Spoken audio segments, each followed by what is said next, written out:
तर मित्रांनो, आज आपण पोचलो आहोत डॉक्टर साहेबांच्या स्वतःच्या फार्मवर. तर हा केळीचा बाग, ह्याला करंट वगैरे लावलाय का? सध्या बंद आहे करंट. इथं करंट आहे आणि खूप आधुनिक पद्धतीचं या ठिकाणी आपल्याला इन्फ्रास्ट्रक्चर पाहायला मिळतं. आज केळींची पूजा केलेली आहे डॉक्टर साहेबांची इथं. आपलं जी हिंदू धर्म संस्कृती आहे ती डॉक्टर साहेबांनी यथायोग्य पाळलेली आहे. तर तुम्ही पाहू शकता कशा पद्धतीचे केळीचे गड आलेले आहेत. त्यांनी हे वरी कापड लावलंय. सर, हे कापड का लावलंय? चिलिंगसाठी असते हे. चिलिंगसाठी म्हणजे काय?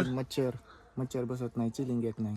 चिलिंग म्हणजे? चिलिंग म्हणजे मध्ये काळ्या रेषा येतात पट्ट्या. अच्छा, ते कापड लावल्याच्या नंतर येत नाहीत. आपल्याला अच्छा. तर बघा मित्रांनो, या ठिकाणी खाली ड्रीपची सोय केलेली डॉक्टर साहेबांनी आणि ड्रीपनंच हे भिजवलं जाते.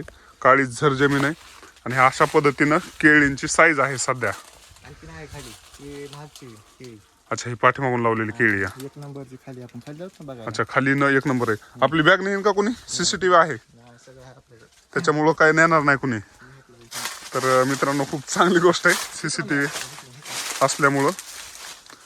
आणि हे झाड एकमेकाला बांधलेत का? हा, ही बांधणी ही हवा बिवा सुटली की कळत आहे ना, हे घराचं वजन भरत नाही ना, मग हा. लगेच वाचतं इकडे. वा. बघा मित्रांनो, हे एकदम गच्च झालेला गड आहे हा. आणि पाहू शकता भरलेला गड आहे. क्वालिटी खाली भारी. आणखी खाली क्वालिटी भारी आहे. तर आपण खाली जाणार आहोत.